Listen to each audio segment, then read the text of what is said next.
ठीक करेंगे जो करेंगे। क्या बेटा?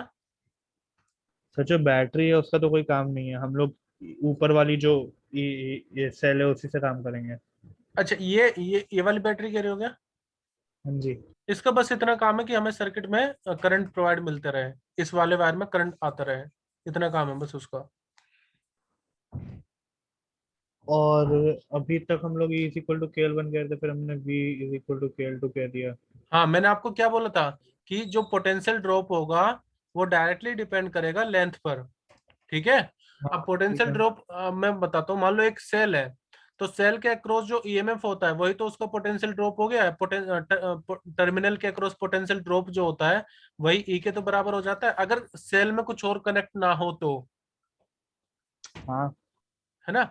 तो यही चीज है कि जब हमने रेजिस्टेंस बॉक्स को इंट्रोड्यूस नहीं करवाया तब तो मैं उसको बोल रहा हूँ ईएमएफ। क्यों? क्योंकि सिर्फ वो इतने चीज को हम इसका इस्तेमाल कर रहे हैं और किसी को इस्तेमाल नहीं कर रहे। तो इसके अक्रॉस जो आपको पोटेंशियल ड्रॉप मिलेगा, हमने कोई सर्किट में रेजिस्टेंस इस्तेमाल नहीं करा अभी बाहर से, तो बेटा आपको उस केस में सिर्फ ईएमएफ मिलेगा। इसलिए मैंने बोल दिया KL1। ठीक है। लेकिन सेकंड केस में हमने जब रेजिस्टेंस बॉक्स को भी इंट्रोड्यूस करवा दिया है, मतलब कि हम उसका भी रेजिस्टेंस अब इस्तेमाल कर रहे हैं, तो यहां पर ये सर्किट आपका हो गया पूरा कंप्लीट। अब ये सर्किट आपका कुछ इस तरह से बन गया है। रेजिस्टेंस बॉक्स,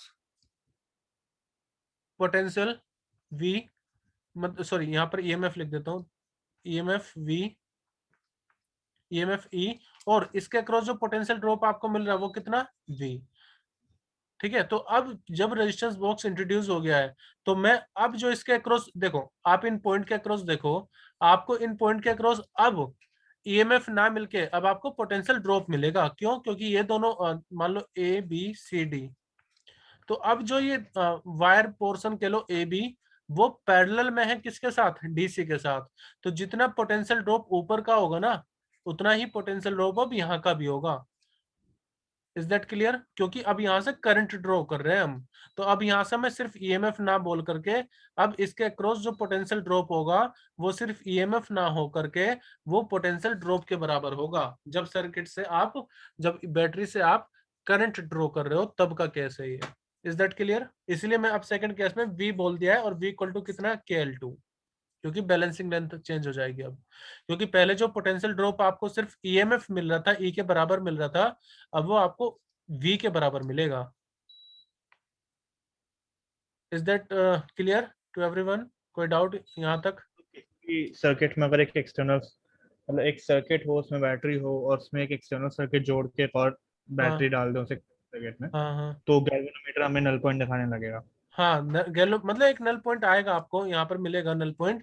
वो किसी भी पॉइंट पर मिल सकता है depending on the resistance box. उस पर भी डिपेंड करेगा रेजिस्टेंस बॉक्स कितना, रेजिस्टेंस में से आपने कितनी वैल्यू निकाली है, कितना रेजिस्टेंस सेलेक्ट किया है, उस पर भी सर बैलेंसिंग तो लेंथ मतलब डिपेंड फिर ये करेगा। जो बड़ी बड़ी स्ट्रक्चर्स होती हैं या फिर कॉम्प्लेक्स सर्किट्स होते हैं बिल्डिंग के हम्म सर्किट्स, तो हम्म। वहाँ पे तो काफी सारे एक्सटर्नल सर्किट्स मेन सर्किट से कनेक्टेड हैं, तो काफी सारे नल पॉइंट्स भी होंगे हमारे खुद के ही मेन, मतलब देखो बिल्डिंग वो में। वो चीज एक अलग चीज है, ये हम सिर्फ एक डिवाइस का इस्तेमाल कर रहे हैं। उसमें नल नल पॉइंट हम पोटेंशियोमीटर का इस्तेमाल ही नहीं कर सकते ना वहाँ तो आपको अगर निकालना है किसी एक पर्टिकुलर सेल का, तब इतनी डिवाइस का आप इस्तेमाल कर सकते हो।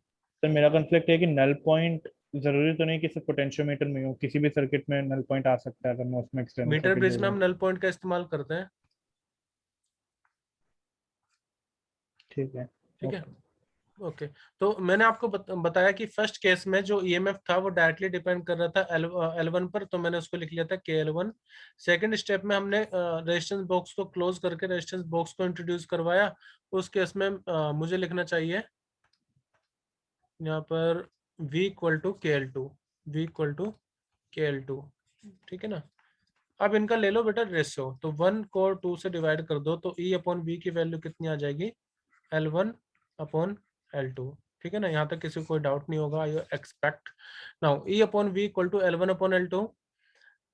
अब फिर से उस वाले सर्किट को बना लेता हूँ मैं एक दोबारा से। जो हमारा एक्सटर्नल लोड है R, ये हमारा बैटरी हो गई जिसका इंटरनल रेजिस्टेंस है स्मॉल r, और ये हो गया ईएमएफ E, और यहाँ पर हम करंट ले रहे हैं I।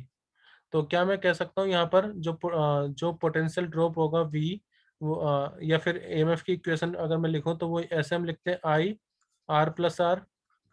जिसको मैं ऐसे भी लिख सकता हूँ इक्वल टू आई, या सिर्फ इसको काफी है ये फर्स्ट इक्वेशन, और इसके अक्रॉस जो पोटेंशियल ड्रॉप मिलेगा V equal to I R हो जाएगा। तो मैं अब E और B की वैल्यू रखने वाला हूँ कितनी, देखो E की वैल्यू है I R plus R upon capital V की वैल्यू कितनी हो जाएगी, आई कैपिटल आर, और ये किसके बराबर, L1 अपॉन L2।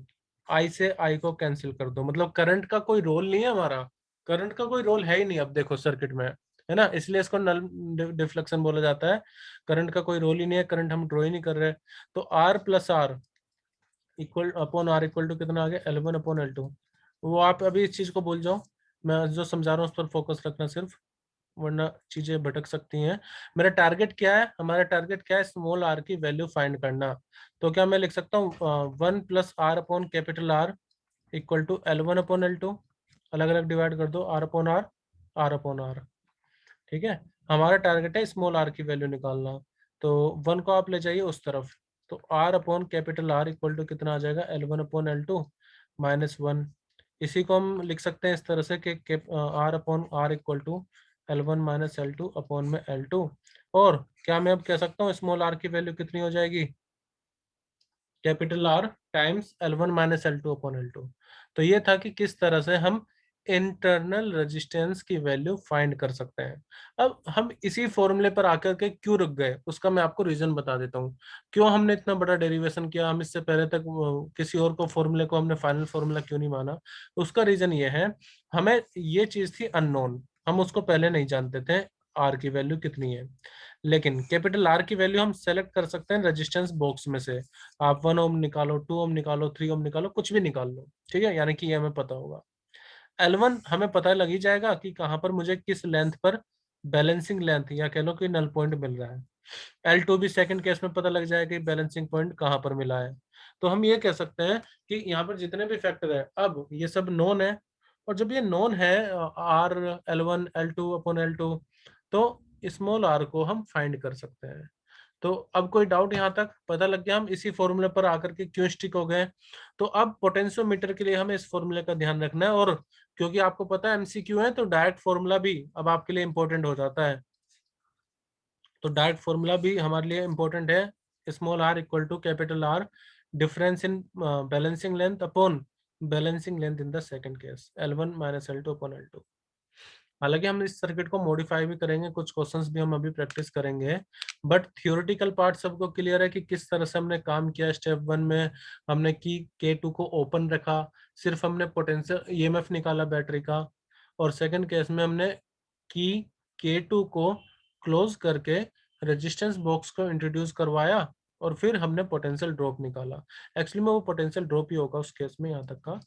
सो कोई डाउट यहाँ तक, is that clear to everyone how we have concluded that small r will be equal to capital R L1 minus L2 upon L2। आप इसी फॉर्मूले को ऐसे भी रख सकते हैं याद, R equal to L1 upon L2 minus के 1।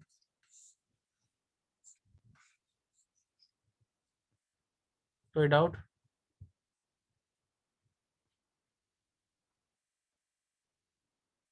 L1 is the balance point जो हम लोग को रेजिस्टेंस वो करने से पहले फर्स्ट मिला, केस में, उसके बाद फर्स्ट केस में L1 है जब हमने ठीक सिर्फ है। ईएमएफ को लिया है।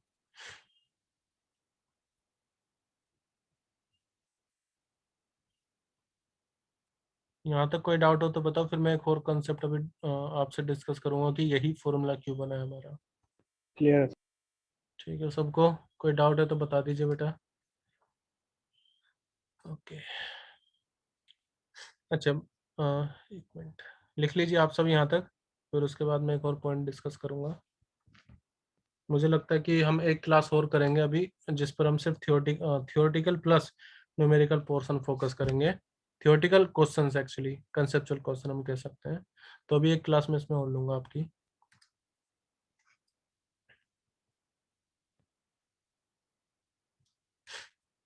Can I raise everything now? तो मेरा फाइनल फॉर्मूला है R equal to capital R L1 upon L2 minus 1। ठीक है, अब आप में से कोई मुझे बताएगा ईएमएफ की वैल्यू ज्यादा होती है, पोटेंशियल ड्रॉप की वैल्यू ज्यादा होती है अगर मैं ये सर्किट बनाऊं तो? EMF। ईएमएफ को हम बोलते हैं ना मैक्सिमम पोटेंशियल ड्रॉप, तो EMF is greater than V, ये सबको पता है, ठीक है। अब यहां पर आप देखो कौन सी लेंथ बड़ी होनी चाहिए कि R की वैल्यू पॉजिटिव आए, L1 या L2, कौन सा बड़ा होना चाहिए? L1। L1 बड़ा होना चाहिए L2 से। तो और हमें L1 मिला कब कब था, जब हमने इसको इंट्रोड्यूस नहीं करा। तो अगर आप इसको डायरेक्टली कंक्लूड करो, यहां से देख सकते हो, तो जब EMF था E, यानी हमने ऊपर वाले को कनेक्ट नहीं किया है, तो EMF के कोरस्पॉन्डिंग हमें बैलेंसिंग लेंथ ज्यादा ही मिल रही है। क्यों? वो खुद भी ज्यादा है, किससे? पोटेंशियल ड्रॉप से। और जब हमारा पोटेंशियल ड्रॉप यानी कि हमने रेजिस्टेंस बॉक्स को इंट्रोड्यूस किया, तो अब इस पॉइंट के अक्रॉस जो पहले सिर्फ E था, अब वो डिक्रीज हो गया था पोटेंशियल। इसीलिए सेकंड केस में आपको श्योरली बैलेंसिंग लेंथ पहले वाले से कम मिल जाएगी, जल्दी मिल जाएगी, कह लो आगे मिल जाएगी पहले वाले जितने भी मिली थी।